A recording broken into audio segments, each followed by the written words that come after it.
And we are back, day 3 on this 30-day journey into XRP, 30-day journey into me committing to be here with you. So today, XRP isn't just a coin, it is a signal of what's to come. Most people looking at XRP are watching the charts. Price action, market cap, people endlessly giving price predictions. And don't get me wrong, I care about the price a lot. A lot. But what keeps pulling me back into XRP isn't the possibility of profit, it's the question. What happens when the tech actually gets used, like in the real world? What happens when the tech gets used? Not traded, not hyped, but used by governments, institutions, by everyday people who don't even know what blockchain is. The CEO of Ripple, Brad Garlinghouse, said recently, "We're not here to replace banks. We're here to make them better."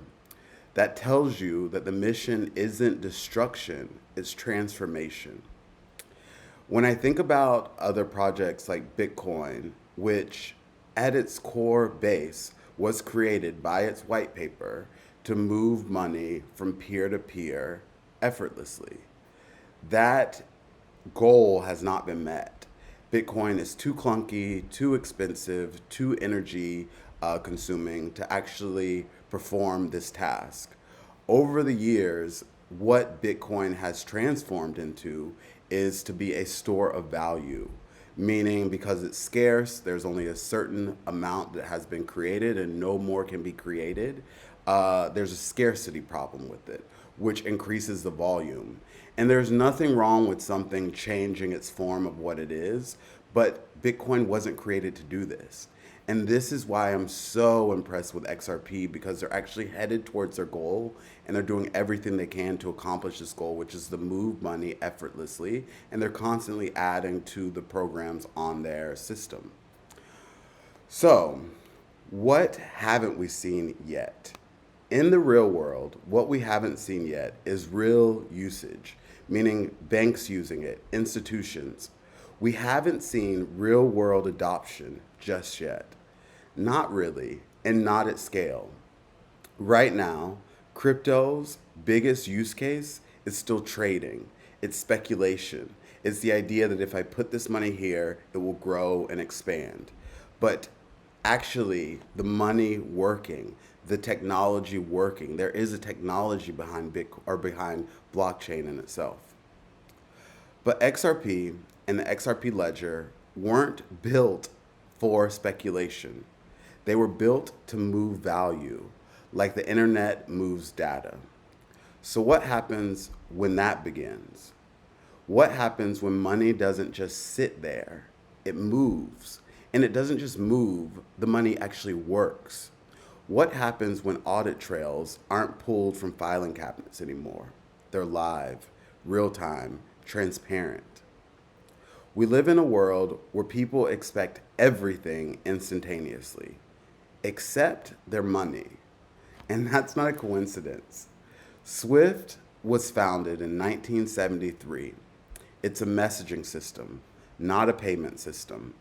The average Swift transfer still takes 2 to 5 business days. People still think that XRP is just a coin, but the XRP ledger supports multiple currencies, including a built in decentralized exchange and can process over 1,500 transactions per second, all with finality in 3 to 5 seconds.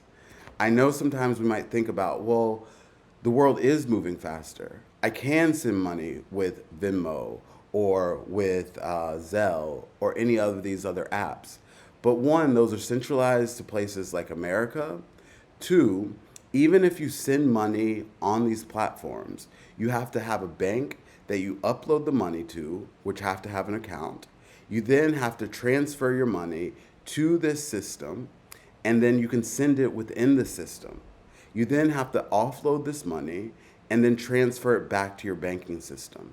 There could be rules that are set up in place with your bank that if there's a certain amount that you have reached within a certain day, then it can't be finalized, or the transaction might go through, but it doesn't actually hit your bank account actual balance until a day or two later, creating the possibility of double spends or confusion of what's in your account. This problem is solved with XRP. Having transactions finalized in 3 to 5 seconds mean that they are sent and finalized. That's done. It's it. This is a new system. So, where the world starts to shift, this is where I get excited and where my mind kind of gets a little creative. And this is probably why I'm attracted to this industry because it's quite boring, but I get excited about the potential possibilities in the future. Today, we have an entire industries that are built around this slow money. Auditors, compliance officers, intermediaries, settlement firms. Their jobs are to confirm what happened. But if the XRP ledger already confirmed it publicly, instantly, immutably, meaning it cannot be changed, what do these people do next? What does a society do when verification is native to the system?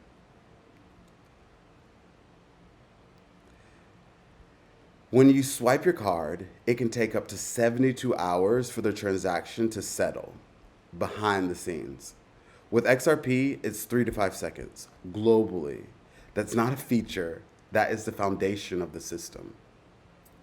There's a company in Colombia that is currently using the XRP ledger to manage land titles. Why? Because on-chain records cannot be changed, and corruption thrives in darkness. Other industries that are using this distributed ledger technology, not just by XRP, but with the potential of using systems like XRP or even XRP, we have financial services that use distributed ledger technology. They use it for banking and finance, for cross-border payments, for faster transactions, smart contracts, and KYC, which is Know Your Client compliance. Distributed ledger technology can provide a transparent and tamper-proof record of transactions, which is essential for ensuring compliance and regulations. SBI Holdings, which is a company based out of Japan, it's a financial services company. It's an actual conglomerate with over 24 million clients that is known for financial ecosystem within investments, venture capitalists, particularly in fintech, AI, and blockchain spaces. They are using this Ripple technology. MoneyGram, which is a huge worldwide money moving system.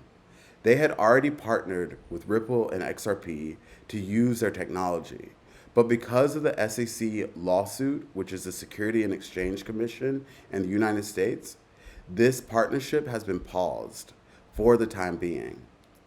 And just to update you, the lawsuit with the SEC has, if not been concluded, is very close to being resoluted or concluded very, very soon. And my question becomes, what other companies have a partnership already with Ripple that were nervous to come out because of the lack of clarity with the company?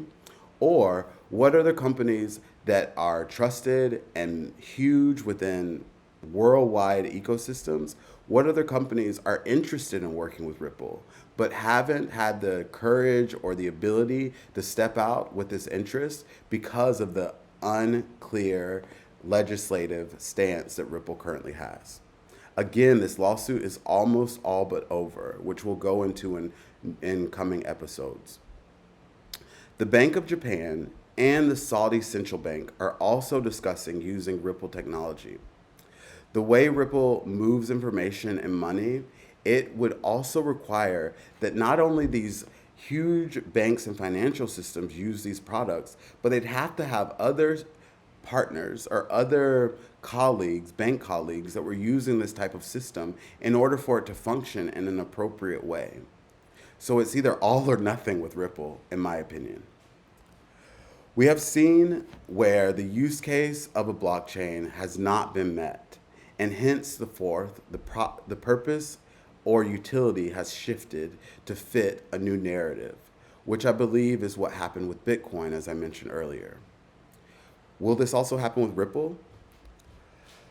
Other sectors that are impacted by this technology is supply chain management, allowing products to be tracked from the origin to the destination, ensuring authenticity, preventing counterfeiting, and streamlining logistics. This is something I get very excited about, which I never in a million years thought that I'd get excited about trade finance. But just think about it. The possibility of for a company to track in real time products as they move through the logistical system to get to the client and being able to do all the things necessary to fulfill client needs, to fulfill stock. This is so game changing. Healthcare can also use this tech to secure, store, and share patient data that is sensitive or important. Governments may also use this technology where transparency and accountability in public spending reduce fraud and potentially streamline services like voting and identity management. So, what happens when millions of people and trillions of dollars globally are no longer needed to verify and validate information? Tools and resources can be placed in front of money with a base level of trust we have never experienced before. What will the world look like when people and organizations can spend energy figuring out how to get money to work for them once money is actually working for them and not being used simply as a tool that needs to have constant checks, balances, and confirmations? This will free so much space that we can't even imagine yet. The thing is, we don't even know what we don't know. It's like imagining what Instagram post would look like to someone that had never even known what the internet was before the internet was created and email was just the beginning functioning system. We don't know what's in the future, but opening up these ideas, these possibilities, have the potential to shift perceptions in the world and the way that people move and work in the world. So, what made this all click for me? For me, it started with a simple question. Why does sending money across the world still feel like faxing? We live in an age of instant everything. Food, rides, text, AI in our pocket. But money, real money, still crawls. XRP made sense to me when I realized it's not just about payments. It's about aligning the speed of value with the speed of life. The Republic of Palau, where Ripple and Palau are exploring the development of a USD, which is a United States dollar backed stablecoin, aiming to enhance digital and cross-border payments and financial inclusion. This is a very interesting place to have a pilot program to test such ideas as Palau, where this country has a compact of free association with the United States since 1994. And what this means is Palau is its own independent country while maintaining very close ties with the US, particularly in defense and foreign affairs. So either Palau is stepping out on their own without any observance or any direction from the United States, which seems like a very big risk to take with such close allyship with the US, and especially the leadership in the US right now. Or this is something that has been given to Palau by the US to try and just see if it works. I have my feeling of what it may be, but who knows? I'm not going to get speculative or conspiratory at all. So, who's building and why does it matter? The more I've researched, the more I've asked, who is working on this? And why are ex government officials, encryption experts, and macro level thinkers building Ripple and XRP? You don't fight the US government for 4 years if all you want is a quick flip or a quick answer. You fight because something in the tech threatens an old system. There is a new truth that you want to be revealed. And because this truth might actually replace or give new way to a new way of moving in the world. This is what I believe Ripple believes at its core it is here to do and why it fought this lawsuit so hard. In the coming episodes, I will explore and unpack some of the key players involved with the project, and rather they add to this narrative of global domination with Ripple, or if they give me pause to check and see if maybe I'm just excited about something that might be a nothing burger. So, to be honest, I'm not here to make you believe anything. I'm just here following a feeling and asking questions and looking for answers. XRP keeps showing up with answers I did not expect. Not hype, hope being replaced with drive, design, purpose, and possibility. And the more I learn, the more I want to keep learning. Because the better I understand it, the stronger I stand as someone who believes in it. And let me be honest, this is a slow, boring, and less dramatic as anything that you'll find on your Instagram feed. But as David Schwartz, the CTO of Ripple, once said, if you want to build something that lasts 100 years, it has to be boring. And honestly, XRP Ledger is boring in the best way possible. And I believe it. This finance stuff is so boring. I would never have cared about it. But there's something interesting about the possibility of transformation, of moving from a world where money is a tool to money being something that works for us, that moves information quickly, efficiently, and with trust. And this is where I think we're headed.